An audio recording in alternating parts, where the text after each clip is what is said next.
എല്ലാവർക്കും നമസ്തേ.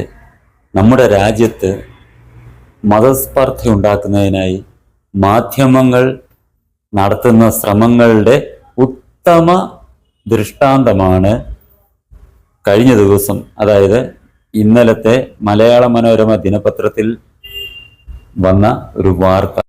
ആ വാർത്തയുടെ തലക്കെട്ട്, വലിയൊരു തലക്കെട്ട് ഇങ്ങനെയായിരുന്നു: ഡൽഹി റോഡിലൂടെ കുരിശിൻ്റെ വഴി വിലക്കി. അതിൻ്റെ ഒരു ഉപതലക്കെട്ടുണ്ട്: സുരക്ഷാ കാരണങ്ങളാലെന്ന് പോലീസ് ചടങ്ങ് നടത്തിയത് പള്ളി പരിസരത്ത്. മനോരമ ലേഖകൻ. ഇത് എന്താണെന്ന് വെച്ചാൽ, വർഷം തോറും അവർ ഈ കത്തോലിക്ക സഭ അവിടെ ദേവാലയത്തിൽ ഈ കുരുത്തോല പെരുന്നാൾ നടത്തുമായിരുന്നു. അതോടനുബന്ധിച്ച് ഘോഷയാത്ര നടത്തുമായിരുന്നു.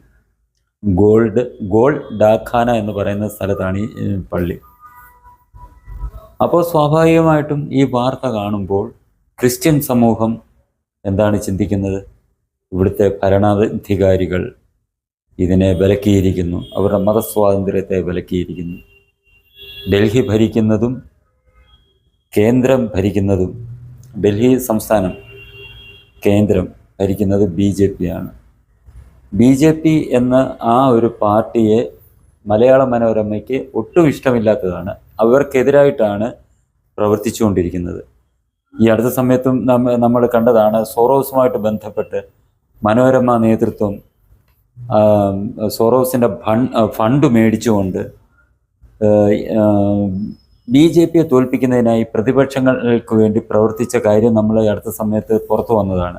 അപ്പോൾ തന്നെ നമുക്ക് മനസ്സിലാക്കാം മനോരമ എത്രമാത്രം BJP വിരുദ്ധതയാണ് അവരുടെ പ്രവർത്തനങ്ങളിലുള്ളതും അവർ സ്വീകരിച്ചിരിക്കുന്ന നയവും.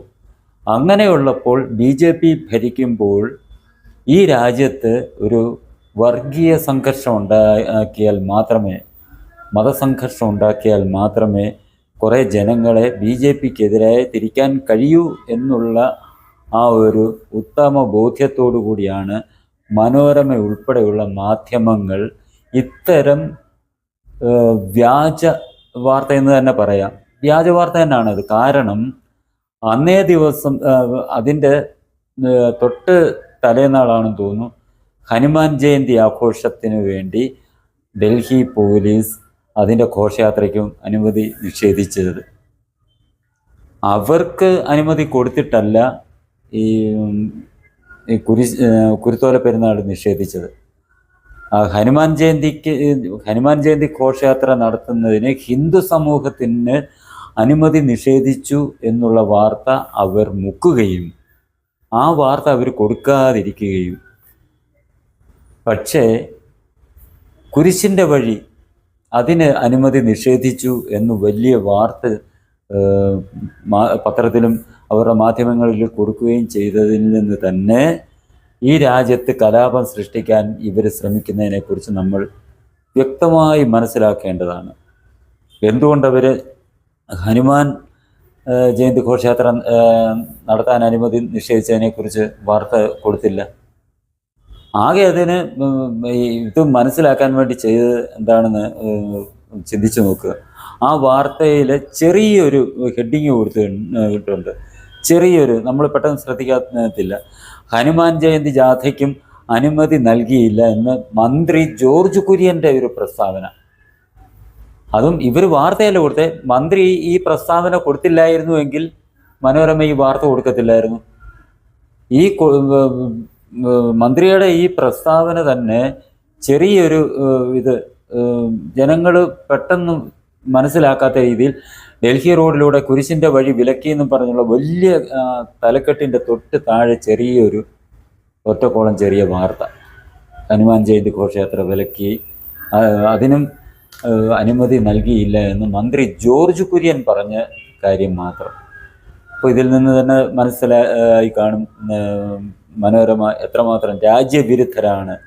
ഈ രാജ്യത്ത് മതസംഘർഷം ഉണ്ടാക്കി ഇവിടുത്തെ സമാധാനാന്തരീക്ഷം തകർത്ത് അതിൽ കൂടി ഈ രാജ്യത്തെ സാമ്പത്തികമായി തകർക്കുക എന്നുള്ള ഒരൊറ്റ ഉദ്ദേശത്തോടു കൂടിയല്ലേ മനോരമ ഈ പ്രവൃത്തി ചെയ്തത്? അവർക്ക് ഈ രാജ്യത്തിനോട് അവർക്ക് സ്നേഹം ആണ് അവർ കാണിക്കുന്നത്. ഈ രാജ്യത്തെ നശിപ്പിക്കുക എന്നുള്ള BJP ഭരിക്കുന്നത് കൊണ്ട് ഈ രാജ്യത്തെ നശിപ്പിക്കുക, തകർക്കുക, എങ്കിലേ അവരുടെ ഉദ്ദേശം നടക്കൂ എന്നുള്ള വ്യക്തമായ സന്ദേശമാണ് ഈ ഒരു വാർത്തയിൽ കൂടി മനോരമ സമൂഹത്തിന് കാണിച്ചു തരുന്നത്. അപ്പോഴത്തെ കുറേ നേതാക്കന്മാർ, സത്യം പറഞ്ഞാൽ ഈ നേതാക്കന്മാരെയൊക്കെ സാമൂഹ്യ വിരുദ്ധർ, രാജ്യവിരുദ്ധരെന്നേ നമുക്ക് വിശേഷിപ്പിക്കാൻ കഴിയും. ഒന്ന് നമ്മുടെ കേരള മുഖ്യമന്ത്രി, കക്ഷി പറഞ്ഞിരിക്കുന്നത് നടപടി ന്യൂനപക്ഷങ്ങളുടെ മതവിശ്വാസം ഹനിക്കുന്നതെന്ന് മുഖ്യമന്ത്രി. അപ്പോൾ ഭൂരിപക്ഷത്തിൻ്റെ ഘോഷയാത്ര വിലക്കിയതിനെ കുറിച്ച് എന്താ ഈ കക്ഷിയൊന്നും പറയാത്തെ?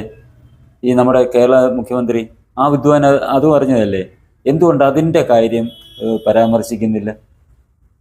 അപ്പം ന്യൂനപക്ഷങ്ങളുടെ മതവിശ്വാസം ഹനിക്കുന്നതെന്ന് പറഞ്ഞ് ഈ മുഖ്യമന്ത്രി ശ്രമിക്കുന്നതും കേരളത്തിൽ ഈ ഹിന്ദുക്കളെയും ക്രിസ്ത്യാനികളെയും തമ്മിൽ അടുപ്പിക്കാനുള്ള ആ ഒരു നീക്കമാണ്. അതേപോലെ തന്നെ പ്രതിപക്ഷ നേതാവ് VD സതീശൻ, ആ വിവരദോഷി, അതിനെക്കാട്ടി വലിയൊരു വിവരദോഷി ആണ്.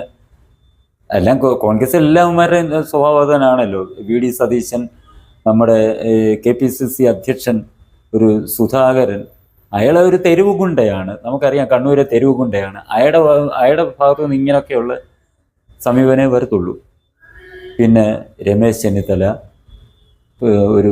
ഇപ്പോഴത്തെ ഒരു CPM-ൻ്റെ ഒരു നേതാവ് MA ബേബി, ഇവരെല്ലാം ഈ ഒരു കാര്യം പറഞ്ഞ് ഈ ന്യൂനപക്ഷങ്ങളുടെ അവകാശങ്ങളെ ഹനിക്കുന്നു, അവർ ആരാധനാ സ്വാതന്ത്ര്യം വിലക്കുന്നു എന്നുള്ള രീതിയിൽ വാർത്തകളും പ്രസ്താവനകളും കൊടുത്ത് സമൂഹത്തിൽ ഈ രാജ്യത്ത് കലാപം സൃഷ്ടിക്കാനാണ് ഇവർ ശ്രമിച്ചുകൊണ്ടിരിക്കുന്നത്. ഇത് ഈ കേരളത്തിലെ ജനങ്ങൾ തിരിച്ചറിയാത്തതാണ് കേരളത്തിൻ്റെ ദുരവസ്ഥയ്ക്ക് കാരണം. ഈ രാജ്യത്ത് ഒന്ന് ചിന്തിച്ചു നോക്കുക, നമ്മുടെ രാജ്യത്ത് ഒരു സാമുദായിക സംഘർഷം സൃഷ്ടിച്ച് കലാപം ഉണ്ടാക്കിയാൽ അവരുദ്ദേശിക്കുന്നത് കലാപം ഉണ്ടാക്കി ഒരു വിഭാഗത്തിനെ ഇപ്പോഴത്തെ സർക്കാരിന് എതിരാക്കുക. അങ്ങനെ എതിരാക്കി കഴിഞ്ഞാൽ തെരഞ്ഞെടുപ്പിൽ അവർക്ക് അധികാരം പിടിക്കാം. പക്ഷേ ആ ഒരു ഉദ്ദേശം നടപ്പാക്കാൻ ഇങ്ങനെ ശ്രമിക്കുമ്പോൾ രാജ്യത്തിനുണ്ടാകുന്ന നഷ്ടം എത്രയെന്ന് നമ്മൾ ചിന്തിക്കണം. അവരത് ചിന്തിക്കത്തില്ലെന്നുണ്ടെങ്കിലും നമ്മൾ ചിന്തിക്കണം, ജനങ്ങൾ ചിന്തിക്കണം. ഇത്തരക്കാർ, അവർക്ക് രാജ്യനന്മയല്ല അവരുടെ ലക്ഷ്യം, അവരുടെ നന്മ.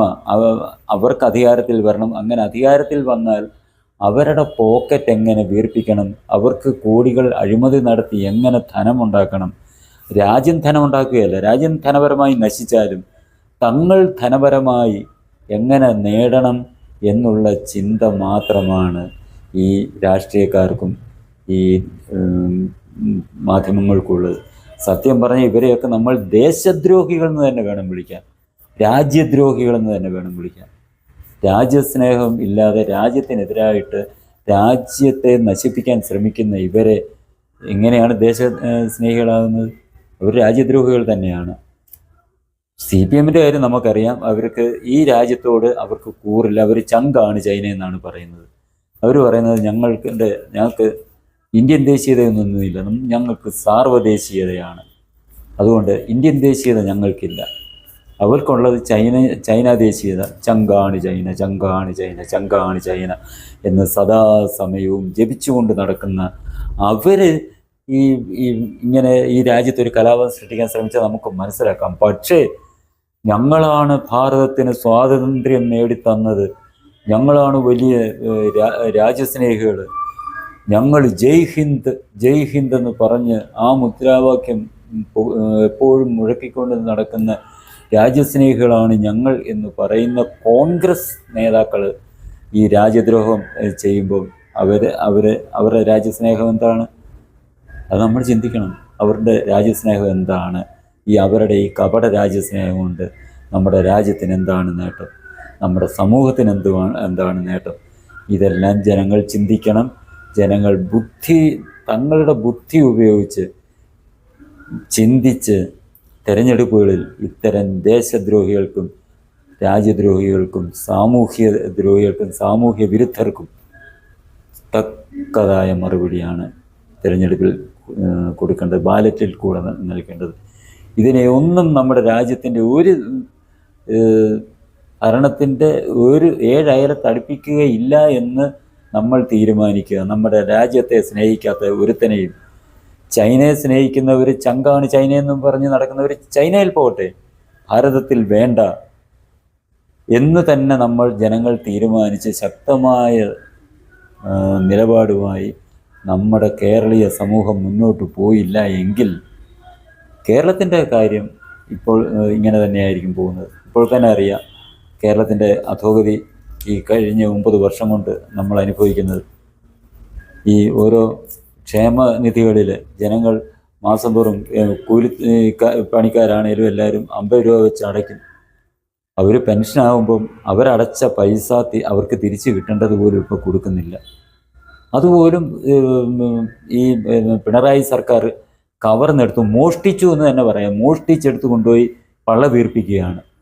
അതാണ് ഈ കേരളത്തിൽ നടക്കുന്നത്.